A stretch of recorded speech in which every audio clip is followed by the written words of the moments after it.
Several years ago when I first started teaching in executive education, primarily I did the areas that I knew about, and that was on individual decision making and how individuals tend to have predictable biases and errors in how they make decisions. And afterwards, clients or companies would come up and say, wow, that was very interesting, but how do we build systems around this so that not only people but the organization itself has processes in place such that we continually make good decisions? And I would pause and I'd say, that's a good question. We have some excellent operations faculty. You should talk with them. And at the same time, I was teaching quantitative decision making, analytic tools, structured decision making. And I would help the companies find tools that they could use to make decisions. And they would ask, so how do we get our people to use these? And I would say, we have great management faculty that could help you with that.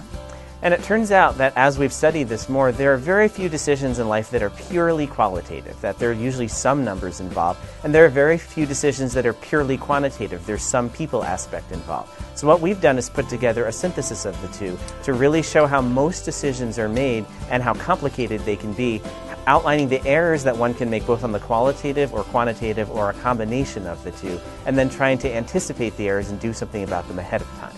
In our perspective, decision making involves data, analysis, but it also involves judgment and opinion. These combine together to make for the best decisions.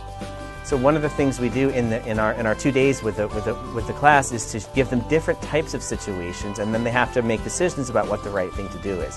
And of course the cases are pretty difficult, but they're extremely real life. They're all based on real life cases, and we ask them to not just sit back and listen to us, but to actively participate, to put themselves in the role of the person having to make this tough call and to figure out what's the right thing to do and why. Then we ask them to reflect on how this is similar to what they experience in their companies, and then we give them time to specifically plan what they'll do when they go back to their company to make sure the decisions are made right there.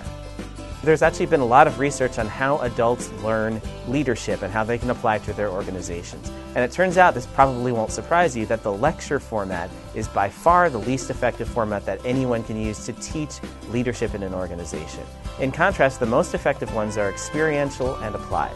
So what you'll find is we give lots of opportunities for people to work together, to work at their tables, to not just passively think about something, but to actively work through a situation and try to decide what the right thing to do is. Secondly, application. We give time for people to talk with those at other companies, to compare and contrast what they're doing, and then to apply back the techniques that they're learning in this class so that when they go back to work on Monday, they can immediately apply what they've learned to make better decisions there.